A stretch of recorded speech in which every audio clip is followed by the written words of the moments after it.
Olá, prezados pós-graduandos.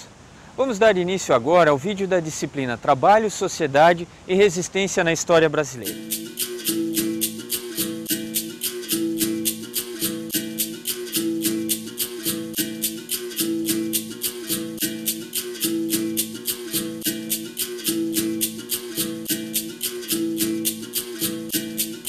Antes de falarmos sobre os movimentos de resistência, gostaríamos de chamar sua atenção para as imagens que você acabou de ver. São imagens das obras de um artista chamado Jean-Baptiste Debré, um francês que participou do movimento que deu origem à Academia Imperial de Belas Artes no Brasil durante o século XIX. Artista conhecido por pinturas pitorescas, Debré retratou o Brasil imperial e o cotidiano do povo negro. Para você que trabalha a disciplina de artes, fica a dica. Você já pode utilizar esta indicação de material para trabalhar a cultura negra com seus alunos.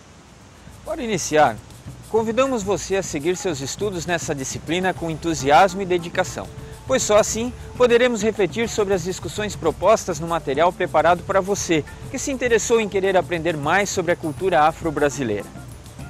Neste vídeo, temos como objetivo apresentar a você um pouco do que se tem discutido sobre os movimentos de resistência dos povos afrodescendentes no Brasil. Resistência essa que não é novidade do século XX ou até mesmo do nosso século XXI, mas que tem suas raízes fincadas na história brasileira.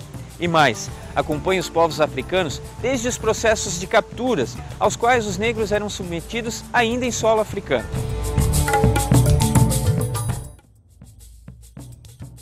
Era um sonho dantesco, o tombadilho, que das luzernas avermelha o brilho. Em sangue a se banhar, tinir de ferros, estalar de açoite, legiões de homens negros como a noite, horrendos a dançar. Negras mulheres suspendendo as tetas, magras crianças, cujas bocas pretas rega o sangue das mães. Outras moças, mas nuas e espantadas, no turbilhão de espectros arrastadas, em ânsia e mágoas vãs. E ri-se a orquestra irônica, estridente, e da ronda fantástica a serpente faz doudas espirais. Se o velho arqueja, se no chão resvala, ouve-se gritos, o chicote estala, e voam mais e mais. Presa nos elos de uma cadeia, a multidão faminta cambaleia, e chora e dança ali. Um de raiva delira, outro enlouquece, outro que martírios embrutece, cantando, geme e ri. Este trecho do poema de Castro Alves é referência para se compreender com a arte um pouco do que os povos africanos eram obrigados a vivenciar durante os transportes para as colônias portuguesas, como era o caso do Brasil. O poema foi escrito por Castro Alves no século XIX, mais precisamente em 1869, contexto em que já era grande o número de escravos em terras brasileiras, o que gerava uma outra situação, também surgida no século XVIII, ou seja, a criação de quilombos. Uma situação que você poderá observar, caro pós-graduando, é que basta uma rápida pesquisa na internet, em sites especializados e sérios, que encontramos muitas referências da resistência negra em nossa história. Resistência que assustava os senhores de engenho e os fazia tomar atitudes inaceitáveis para os dias de hoje. Como exemplo do que queremos expressar, nos referimos ao século XVIII, em Minas Gerais, período em que estava ocorrendo fuga em massa de africanos das fazendas. Os senhores de engenho criavam expedições especiais que chegavam até 500 pessoas para capturar os escravos fugidos. Imagine você a importância dos escravos para a economia no Brasil deste período.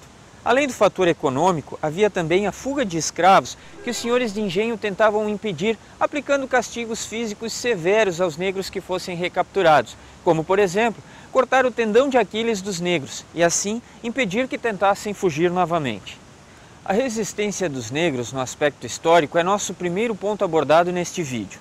Lembre que você está prestes a concluir seu curso de pós-graduação, então sua opinião é importante na construção de nossas reflexões.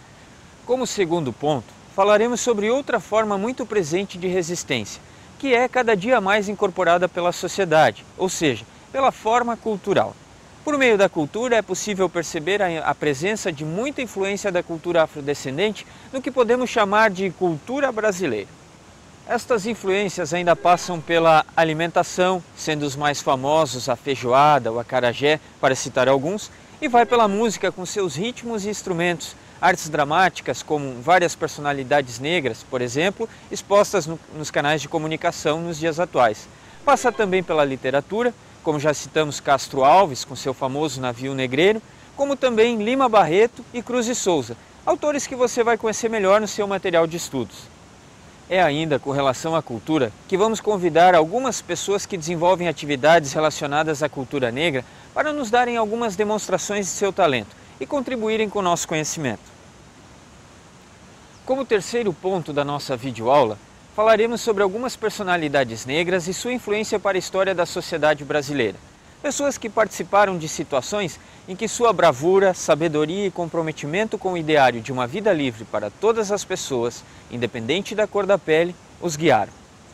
Propomos dessa forma levar você a conhecer e refletir sobre aspectos importantes para a compreensão do contexto histórico atual, que ainda é marcado por vezes com preconceito e discriminação. E uma das maneiras de evitar isso é a informação e conhecimento sendo propagado e difundido. E é por isso que sua jornada neste curso é importante. Por isso, seguimos com entusiasmo para conhecer um pouco sobre o que vamos abordar. Vamos lá?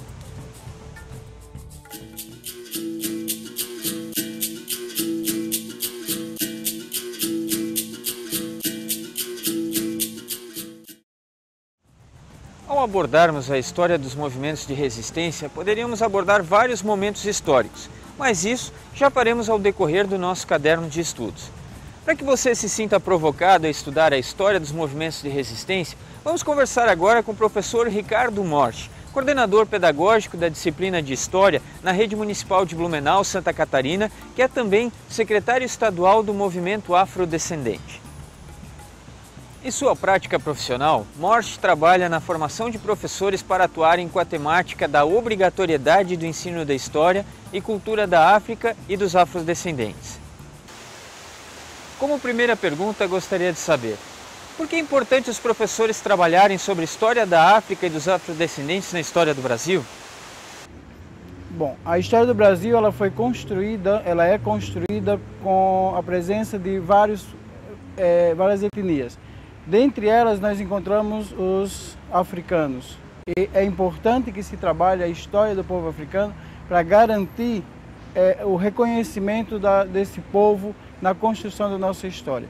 Garantir que esse povo seja respeitado, seja lembrado e seja valorizado.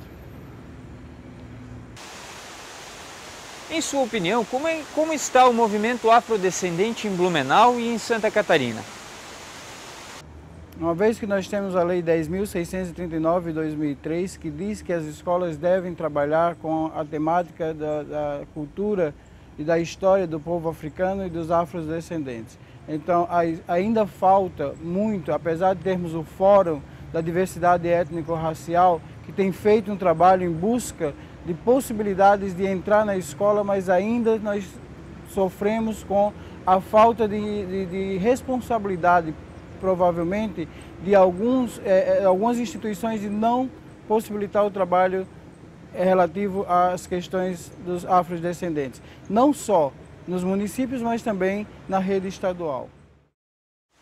Que tipo de ações acontecem hoje nas escolas referente à abordagem dessa temática? Quando a gente fala da Rede Municipal de Blumenau, desde 2008 existe a Secretaria Municipal de Educação de Blumenau criou a possibilidade de ter um coordenador de diversidade étnico-racial e é trabalhado nas escolas com formação. Trabalha-se com os professores com formação sobre as questões relativas à Lei 10.000 e também com palestra com alunos sobre as questões dos africanos e dos afrodescendentes, da história do africano aqui no Brasil. Santa Catarina, nós não conseguimos alcançar todo o estado de Santa Catarina. A Secretaria de Educação do Estado também tem pessoas responsáveis por trabalhar com a temática, mas não se alcança, não se consegue entrar com muita facilidade nas escolas com essa temática. existe ainda a necessidade de ampliar mais esse trabalho. Existe o fórum, através do fórum se convida os municípios, as secretarias de educação dos municípios, se convida pessoas que estão ligadas aos movimentos negros, se convida a Secretaria de Estado, participa-se, mas ainda sente-se uma dificuldade para ampliar essa temática. Que dicas você daria aos nossos pós-graduandos para trabalhar com essa temática com seus alunos nas escolas espalhadas por este Brasil? A proposta inicial é leitura, né? O pós-graduando, o professor, ele tem que ler bastante sobre o assunto, buscar informações sobre o assunto através de leitura, através de filmes, através de palestras. Então, as palestras, a leitura, os filmes, o diálogo com alunos, a troca de conhecimento é importante para que você possa desenvolver atividades e metodologias para trabalhar em sala de aula. Isso é o básico. Então, tem uma infinidade de possibilidades de se trabalhar com os alunos essa temática, porque o MEC ele tem produzido uma grande quantidade de material. E quando a gente fala em Santa Catarina, existem livros também que falam sobre os afrodescendentes em Santa Catarina. E é importante que se procure e que se discuta e que se leia sobre esse material para poder ampliar o conhecimento e levar para os alunos. E você, o que achou de nossa conversa? Está se inspirando para propor trabalhos que possam apresentar a temática aos seus alunos de forma interessante e crítica? Que possa conscientizar seus alunos da importância do movimento afrodescendente e da relevância da cultura destes povos na formação cultural do nosso povo brasileiro? A escravidão é um processo existente desde a antiguidade. Mas a partir do século XVIII, com o pensamento científico de Carolus Linnaeus legitimando o que a Igreja então abençoava, estava formado o contexto no qual se deu um dos grandes marcos na história da humanidade: a escravização de milhares de negros e negras africanos em terras brasileiras ao longo de quase 4 séculos. Para que você tenha um panorama geral das consequências dos movimentos de resistência e suas influências, uma das mais relevantes é que a sociedade acaba por incorporar essas mudanças propostas pelos movimentos organizados e que o Estado institucionaliza essas normativas e cria leis. Na história brasileira são, por exemplo, as mais conhecidas: a extinção do tráfico negreiro em meados do século XIX, mais precisamente em 1850, passando em seguida, em 1871, a Lei do Ventre Livre, em 28 de setembro. Essa lei tornava os negros nascidos após esta data em sujeitos livres.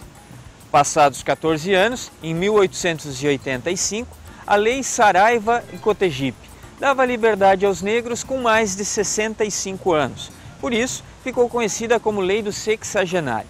Mas a principal delas foi a Lei Áurea, que garantia a liberdade aos negros africanos e seus descendentes, que foi assinada em 13 de maio de 1888. Lembre-se, liberdade do dia para a noite, que significava em muitos casos terem que sair das fazendas onde viviam sem nenhum tipo de garantia pela sua sobrevivência. Infelizmente, muitos se tornaram pedintes, morrendo abandonados pelas ruas. Com este pensamento, convidamos você a refletir sobre os processos de resistência dos afrodescendentes em prol da legitimação de sua cultura, bem como da influência desses povos na cultura brasileira. Certo. Agora convidamos você a refletir como se deu a inserção da cultura dos povos negros no Brasil. Para darmos continuidade sobre a influência da cultura afrodescendente na formação do povo brasileiro, vamos tratar de uma questão contemporânea. Você já sabe que a música brasileira comporta vários ritmos, desde a bossa nova até o maracatu com seus caboclos de lança, do frevo ao samba, o axé e o pagode. Enfim, são muitos ritmos que compõem o que podemos chamar de música brasileira. Ritmos que influenciam e são influenciados por aspectos culturais atuais do Brasil, que fazem com que essas expressões culturais assumam características particulares e específicas nas diversas regiões brasileiras.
type of swagger right before even approaching. Give us some of that game, make her feel anointed, not flossing. It's about who be bossing. The good looking shorties, man, they be costing. So I gotta slow up like I made an appointment. Staying cool, looking smooth, can't be acting roasted. Take my time on it like I do when I'm molding. Cause what I really want is the number she's holding. So I keep her in focus while we reloading. I see a couple tickets passing by, they hate me. The last thing that I need is cost control. Got a little stand, show me that I wanna be choking. I think it's about time that I put it in motion. Chopping with a shorty on my side when I'm strolling. You can go with old youngin' as long as you bring it on. Para tratar do nosso terceiro ponto desta videoaula, vamos abordar algumas personalidades negras que foram destaque na história brasileira. No Quilombo de Palmares, tivemos algumas lideranças como Acotirene, Gangazumba, Zumbi dos Palmares e Dandara. Alguns dos personagens que você vai conhecer melhor após a leitura do seu caderno de estudos. Mas ao longo da história do Brasil, também se destacaram algumas personalidades como Mãe Menininha do Gantuá, Antonieta de Barros, Lima Barreto, para citar alguns.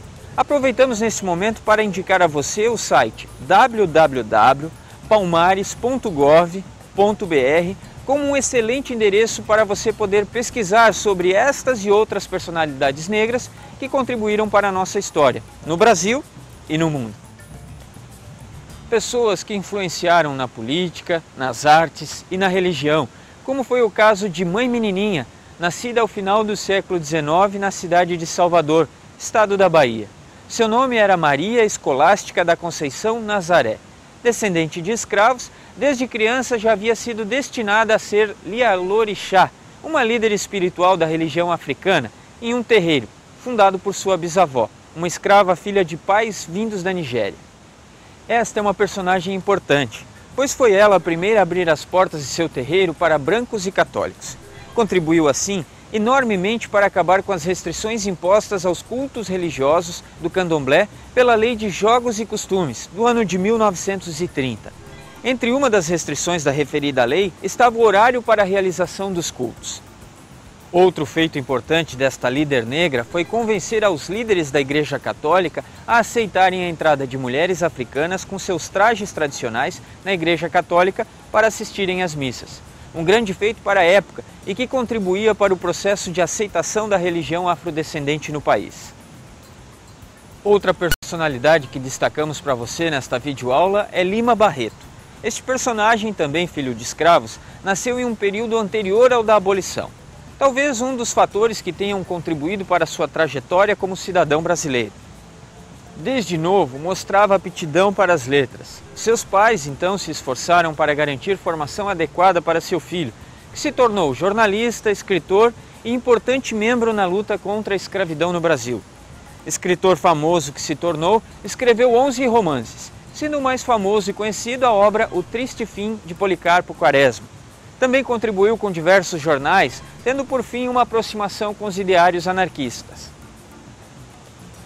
Sempre muito atuante ao que se propôs, Lima Barreto deixou uma vasta contribuição na literatura e grande marca como liderança negra no período do final do Império Brasileiro, bem como do período vivenciado por ele, pós-abolição, em que o país sofria novas transformações sociais após a libertação oficial dos escravos em nosso país. Como terceiro exemplo de liderança e personalidade importante para nosso país, apresentamos Abdias do Nascimento. Filho de uma doceira e de um sapateiro, conseguiu com os esforços necessários se diplomar em contabilidade, ainda na cidade de Franca, interior de São Paulo. De lá foi para a capital de seu estado, onde se alistou no Exército e deu início à sua trajetória na Frente Negra Brasileira, que você vai estudar mais a fundo em seu caderno de estudos. Abdias também atuou nas artes como dramaturgo, além de ter sido poeta e pintor. Na política, foi deputado federal e senador, contribuindo assim para o desenvolvimento de políticas a favor da igualdade e erradicação do preconceito no Brasil. Como escritor, publicou obras como Sortilégio, Dramas para Negros e Prólogo para Brancos e O Negro Revoltado, sempre articulando seu ativismo, o que acabou por influenciar sobre a questão negra e a valorização da cultura afrodescendente na promulgação da Constituição Brasileira de 1988, com a criminalização do racismo. Veja, prezado cursista, precisamos lembrar neste momento que foram várias as personalidades negras que tiveram destaque ao longo da história brasileira. Em seu caderno de estudos, você terá, além de textos recomendados, outras sugestões de materiais para aprofundar seus conhecimentos. E agora, estamos chegando ao final deste vídeo. E para isso, gostaríamos de propor a seguinte reflexão. Quais os movimentos de resistência negra que você conhece nos dias atuais? Vimos que no aspecto histórico, tanto as revoltas quanto os quilombos se configuraram em formas de organização dos povos negros africanos e seus descendentes. Vimos que os negros não aceitavam com resignação sua condição de escravos. Pelo contrário, lutaram sempre que possível com toda a sua força e com os recursos que dispunham. Ora lutando com o apoio de sua religiosidade, ora organizando fugas em massas, ora até individualmente, lutando como forma de mostrar que não aceitavam tal condição. Desarticulados emocionalmente, eram afastados de suas famílias. Uma das opções que lhes restavam era a reorganização de suas tradições em terras brasileiras. E daí surge o sincretismo religioso e o hibridismo cultural, que vai fazer parte da história dos povos negros. Criaram associações de cultura e lazer, passando uma falsa ideia de aceitação do sistema vigente, quando na verdade estavam criando possibilidades veladas de reunir o povo negro. Assim, mantinham suas tradições, sejam elas culturais, sociais ou de resistência ao modelo hegemônico que se apresentava no Brasil. E então, o que você achou? Agora fica o convite para você realizar suas leituras, participar dos fóruns de discussão e refletir sobre esses assuntos que estamos propondo em seu caderno de estudos. Prezado pós-graduando, chegamos ao final de nosso encontro, mas sua jornada está apenas começando. Seus tutores e tutoras darão o apoio pedagógico necessário para sua caminhada ser de sucesso. Esperamos que este material, que preparamos com toda a seriedade e respeito para você, possa contribuir com sua formação e, ainda mais importante, contribuir com uma prática de excelência, como você, professor e professora, já faz. Por isso, gostaríamos de deixar um grande abraço e que sua caminhada seja feita com entusiasmo e dedicação, pois chegou a sua vez. Bons estudos!